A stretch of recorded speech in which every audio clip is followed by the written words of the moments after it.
धीरे बोल, कोई सुनना नहीं। यह बात हम सबके कानों में पड़ी होगी और हमारे मुंह से भी निकली होगी, लेकिन सोचने की बात यह है कि ये वाक्य कब कब हमारे मुंह से निकलता है और कब कब हमारे कानों में पड़ता है, क्योंकि ऐसी कम ही गुप्त राज होते हैं जो हम दूसरों के कानों में पड़ने नहीं देना चाहते। अक्सर परिवार में अशांति का कारण हम स्वयं ही होते हैं। हम इस बात को देख पाएं भले न देख पाएं, पर ये असल सत्य है, क्योंकि जाने अनजाने मूर्खतावश हम खुद ही अपनी वो बातें दूसरों को बता देते हैं जो हमें कभी नहीं बतानी चाहिए। और वही बातें जो जाने अनजाने हमने किसी दूसरे के सामने बता दी थी, वही हमारे दुख का कारण बन जाता है, वही हमारे झगड़े का कारण बन जाता है। और फिर बाद में हमें पछतावा होता है कि मुझे ये बात किसी को बतानी नहीं चाहिए थी, मेरी ही गलती हुई कि मैंने जाने अनजाने ये बात सभी को बता दी। इसीलिए आज की जो बौद्ध कहानी मैं आपको सुनाने वाली हूँ, उसे सुनने के बाद आपको 7 ऐसी बातें पता चलेंगी जो आपको कभी किसी को नहीं बतानी। ये जो 7 बातें हैं जो आपको किसी को नहीं बतानी, क्यों नहीं बतानी, इसके पीछे का तर्क भी मैं आपको दूंगा। और इन 7 बातों के अलावा अगर आपको लगता है कि कोई बात ऐसी है जो मुझसे छूट गई या मैं नहीं बता पाई, तो कमेंट में ज़रूर बताना, इससे पहले कि आप इस बौद्ध कहानी में खो जाएं। यदि आप महात्मा बुद्ध के विश्वासी हैं तो इन दिव्य उपदेशों को ध्यान से सुनें। इस वीडियो को पूरा अंत तक देखें, वरना बाद में बहुत पछताना पड़ेगा। अपने कीमती समय को फालतू के शॉर्ट्स वीडियो के जगह यहाँ लगाए, कुछ नया सीखने को मिलेगा। एक समय की बात है, एक नगर में रिंकू नाम कई युवक रहता था। वो युवक बहुत गरीब था, कुछ पैसा नहीं था उसके पास। 2 वक्त की दाल रोटी भी बड़ी मुश्किल से उसको नसीब होती थी। किसी काम की तलाश में दिन रात खोज करने पर भी उसे कोई काम नहीं मिल रहा था। फिर एक दिन उसने अपनी पत्नी के सामने अपनी सारी समस्या बता दी। उसने अपनी पत्नी को कहा कि मैं जिस जगह भी काम मांगने के लिए जाता हूँ तो हर कोई मुझे ये कहकर काम नहीं देता कि हमारे यहाँ काम की जरूरत नहीं है। मैं काम की तलाश कर करके थक चुका हूँ। मुझे समझ नहीं आता कि मैं तुम लोगों का पेट कैसे भरूंगा, अपने बच्चों को कैसे पालूंगा, और ये चिंता मुझे दिन रात खाए जा रही है। यह सुनकर उसकी पत्नी ने कुछ सोचकर कहा कि तुम एक आदमी के पास एक बार ही काम मांगने के लिए जाते हो, और जब वह काम नहीं देता तो तुम दोबारा उसके पास जाते तक नहीं। अगर तुम्हें उनसे काम लेना है तो तुम्हें हमदर्दी जतानी होगी, तुम्हें उनसे हमदर्दी हासिल करनी होगी, अपनी गरीबी दिखानी होगी, ताकि वो लोग तुम्हारी मजबूरी समझकर तुम्हें काम पर रख लें। इसीलिए शर्म मत करो, उन्हें अपनी मजबूरी बताओ, अपनी गरीबी बताओ, और इसी उपाय से तुम काम पा सकते हो। यह बात रिंकू के मस्तिष्क में बैठ गई और अगले दिन काम मांगने के लिए वो उसी सेठ के पास जा पहुंचा जहां पर वो पिछले दिन काम मांगने के लिए गया था। लेकिन इस बार उसने हाथ जोड़कर उस सेठ से प्रार्थना की, उससे विनती की कि वो बहुत गरीब है और उसे काम की बहुत आवश्यकता है। वो जो कुछ भी उसे देंगे उसमें संतुष्ट हो जाएगा, पर कृपा करके मुझे अपने यहाँ काम पर रख ले। उसकी ये हालत देखकर उस सेठ ने उसे अपने यहाँ काम पर रख लिया। वो रोज वहां पर काम पर जाने लगा। अंदर ही अंदर वो खुश तो था कि उसे काम तो मिला, लेकिन उसका वेतन दूसरे लोगों से कम मिलता था। वही काम जो दूसरे लोग कर रहे थे उन्हें ज्यादा वेतन मिल रहा था और इसे कम वेतन मिल रहा था।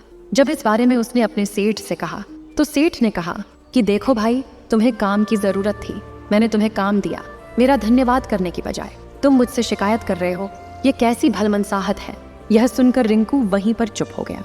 बात कहीं ना कहीं सत्य थी, सच थी। सेठ ने तो उसे उसकी मजबूरी के हिसाब से ही काम दिया था और इसीलिए वह उसे अपने अनुसार ही वेतन देता था। लेकिन धीरे धीरे उसने ये बात अपने सगे संबंधियों और अपने दोस्तों को भी बताना शुरू कर दी कि उसका सेठ कैसा आदमी है और उसे कितना वेतन देता है। समय बीतता रहा और रिंकू पूरी लगन के साथ अपना काम करता रहा, लेकिन अब परिस्थितियां बदलने लगी थी। सेठ अब रिंकू से दूसरे लोगों से ज्यादा काम लेता था और उनसे कम वेतन उसे देता था। यह बात रिंकू के मन को बहुत खलती थी। वो दूसरों से ज्यादा मेहनत कर रहा है और उनसे कम वेतन पा रहा है। इससे उसके आत्मसम्मान को बहुत गहरी चोट पहुंची। अब धीरे धीरे उसका मन अपने काम से हटने लगा। उसका मन काम में लगता ही नहीं था। जाहिर सी बात है कि ऐसी जगह किसका मन लगेगा जहां आदमी को अपने आत्मसम्मान के साथ समझौता करना पड़े। इसीलिए जल्दी ही उसने अपना काम छोड़ दिया और वह घर पर आकर खाली बैठ गया। अब उसके पास घर का खर्चा चलाने के लिए भी पैसे नहीं बचे थे। इसीलिए उसने अपने सगे संबंधियों और अपने दोस्तों से सहायता मांगनी शुरू की। लेकिन उसके दोस्त उसके सामने तो उसे दया का पात्र समझते थे, उसे दिलासा देते थे, लेकिन पीछे से उसका मजाक उड़ाते थे। वह कहते कि कितना बेवकूफ है, सेठ ने इतना काम लिया और बेचारे को पैसे भी नहीं दिए। अरे हम इसको पैसे दे दें तो ये कल हमारा भी पैसा वापस कर पाएगा। इसकी ऐसी हालत है, काम तो उसके पास कुछ है नहीं, पैसा कहाँ से ला के देगा। और इसी वजह से रिंकू की हालत दिन ब दिन खराब होती जा रही थी। अब वो दिन रात तनाव में रहने लगा था। वही दोस्त, वही सगे संबंधी जो उसकी अपनी होने का दिखावा करते थे, वो उसे दया का पात्र समझ रहे थे। उन्हें उसके ऊपर तरस आ रहा था। सब लोग आकर उसे ज्ञान तो बहुत देते थे, लेकिन कोई सहायता नहीं करता था। और अक्सर ऐसा ही होता है, ज्ञान देने वाले तो बहुत मिल जाते हैं, लेकिन मदद करने वाले, उंगली पकड़कर, हाथ पकड़कर आगे चलाने वाले कितने लोग मिलते हैं। एक दिन उसे पता चला कि पड़ोस के गांव में एक बौद्ध भिक्षु आया हुआ है जो बहुत ही ज्ञानी है। रिंकू इतना तनाव में था कि उसे कोई रास्ता नजर ही नहीं आ रहा था। इसीलिए जाने अनजाने वो उस बौद्ध भिक्षु के पास पहुंच जाता है। वहां पहुंचकर वो सीधे उनके पैरों में गिरकर होने लग जाता है। वो रोते रोते उन्हें अपनी सारी परिस्थिति बताता है। उसे बताता है कि किस तरह उसके सेठ ने उसका फायदा उठाया और उसके सगे संबंधी उसके साथ कैसा व्यवहार रखते हैं। सारी बातें सुनकर बौद्ध भिक्षु ने उसे चुप कराते हुए कहा कि भंते, ये सारी समस्याएं तुम्हारी बुद्धिहीनता, तुम्हारी मूर्खता के कारण उत्पन्न हुई है। अगर तुम्हारे अंदर विवेक होता तो इनमें से एक भी समस्या तुम्हारे चित्त को दुखी नहीं कर सकती थी, लेकिन तुमने अपने अविवेक के कारण, अपनी मूर्खता के कारण खुद ही अपने रास्ते में कांटे बिछा दिए। आज मैं तुम्हें 7 बातें बता रहा हूँ जो भूलकर भी किसी को मत बताना, और इन बातों का अनुसरण करते हुए तुम बाहर से मिलने वाले दुखों को तो दूर कर ही सकते हो जो बेवजह दुनिया की वजह से तुम्हारे अंदर पनपते हैं। पहली बात जो किसी को नहीं बतानी चाहिए वो है अपनी मजबूरी। अपनी मजबूरी का दिखावा करके दूसरों का दया पात्र बनके उनकी सहायता लेने की गलती कभी मत करना। हो सकता है कि आज वो तुम्हारी मजबूरी देखकर तुम्हारी सहायता कर दे, लेकिन कल वो तुम्हारा फायदा उठाने से भी नहीं चूकेगा, और अगर फायदा भी नहीं उठाया तो दूसरों के सामने तुम्हारा मजाक बनाने में वो आदमी कभी नहीं चूकेगा। इसीलिए कभी भी अपनी मजबूरी का दिखावा मत करो। अगर घर में 2 रोटी है, सूखी रोटी है, तो वही खाकर सो जाओ, लेकिन दूसरों को इसके बारे में भनक तक नहीं लगनी चाहिए। जरा आप खुद सोचो, मजबूरी बताने का क्या प्रयोजन होता है एक इंसान का? या तो दूसरों से सहानुभूति हासिल करना चाहता है या उनसे कोई आर्थिक मदद चाहता है। लेकिन अगर दोनों ही परिस्थितियां आप देखें तो दूसरा आदमी आपका फायदा उठाने से नहीं चूकेगा, और अगर वो फायदा नहीं भी उठाएगा तो अपनी नजर में तो वो आपको मूर्ख ही समझेगा, बेवकूफ समझेगा, और दूसरों के सामने आपका मजाक तो जरूर बनाएगा। इसीलिए अपनी मजबूरी के बारे में कभी किसी को मत बताना। दूसरी बात जो किसी को भी नहीं बतानी चाहिए वो है अपनी अतीत की गलतियां और भविष्य की रणनीतियां। जरा सोचो कि अगर हम अपने अतीत की गलतियां किसी दूसरे को बताते हैं तो उसका क्या प्रभाव होगा। वो गलतियां ठीक तो नहीं की जा सकती, जाहिर है, तो उन्हें बताने का क्या प्रयोजन रह जाता है। आप अपने अंधेरे पक्ष को खुद दुनिया के सामने बता रहे हो, खुद अपनी गलतियां दूसरों के सामने बता रहे हो। इससे उस आदमी की नज़र में आपका एक चरित्र घटित हो जाएगा और वो भविष्य में हमेशा आपको उसी नज़रिए से देखेगा। इसीलिए किसी भी आदमी की नज़र में अपना चरित्र घटित मत होने दो, और ज़रा सोचो कि आप व्यर्थ में ही अपनी भविष्य की रणनीतियाँ दूसरों के सामने बता रहे हो। जो लोग आपके काम का हिस्सा ही नहीं हैं, उनके सामने अपनी भविष्य की रणनीतियाँ, अपनी डींगे हाँकने का क्या फ़ायदा? उन लोग आपकी सहायता तो नहीं करेंगे, लेकिन आपकी भविष्य की रणनीतियों में बाधा ज़रूर बन सकते हैं। आप खुद अपने विवेक का इस्तेमाल करिए और सोचिए कि आपके साथ भी ऐसा हुआ है कि आपने अपनी भविष्य की रणनीति किसी को बताई हो और वो कामयाब ही ना हुई हो। ज़रूर हुआ होगा, ज़रा गौर से सोचिए। तीसरी बात जो किसी को नहीं बतानी चाहिए वो है अपनी घर की बातें। जो भी हमारे घर के अंदर आपस में बातचीत होती है, हमारे माँ बाप के साथ, हमारी पत्नी के साथ, हमारे बच्चों के साथ, वो बातें परिवार तक ही सीमित रहनी चाहिए। अगर आप इन बातों का दूसरों के सामने ढिंढोरा पीटते हो तो दूसरों को आपके घर में घुसने का एक मौका मिल जाता है और वो इसका फायदा उठाने से कभी नहीं चूकेंगे। वो आपके परिवार के सदस्यों को आपसे दूर लेकर जाने की कोशिश करेंगे।